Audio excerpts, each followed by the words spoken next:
Salut à tous, l'information de la semaine pour Warhammer Total War est une nouvelle interview de Rich Aldridge, directeur du jeu, et Mark Sinclair, concepteur en chef. Et pour l'occasion, il nous donne quelques informations plutôt intéressantes concernant l'avenir du jeu. On fait donc le point ici succinctement, et si vous souhaitez lire l'intégralité de cet article, le lien est en description de la vidéo. Après avoir remis en contexte les étapes de conception de Warhammer 1, 2 et le succès global de la sortie de ces deux jeux, qui les ont poussés à cette époque à revoir leur plan à la hausse pour la suite et notamment Warhammer 3, Rich Aldridge déclare « Nous voulons simplement aller encore plus loin et en faire encore plus ». Il précise qu'Immortal Empire peut presque sembler un aboutissement, mais actuellement pour eux c'est un début en réalité, ce qui en dit long sur leur état d'esprit. Sinclair résume très bien leur vision en expliquant qu'Immortal Empire est une fondation qui a permis de tracer les limites de leur bac à sable et maintenant ils peuvent ajouter encore plus de sable. D'autant plus qu'ils expliquent avoir gagné en marge de manœuvre mais aussi en flexibilité avec les années avec Games Workshop et peuvent aussi repousser à l'avenir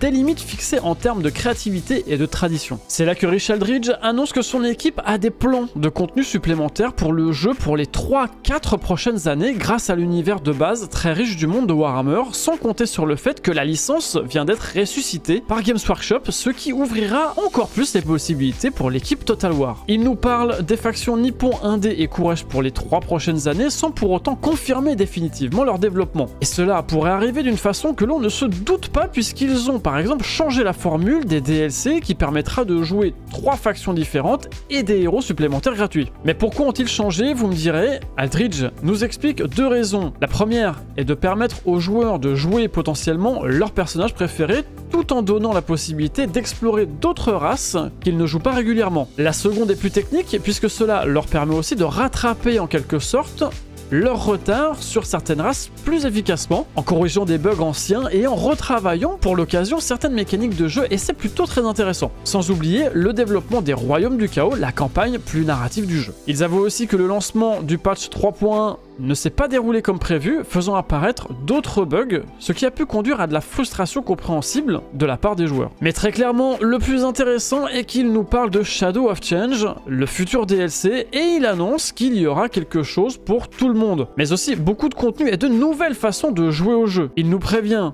que nous devons nous attendre à des monstres et aussi à des seigneurs légendaires ayant de nouvelles choses flashy avec lesquelles jouer. Reste à patienter pour en savoir plus.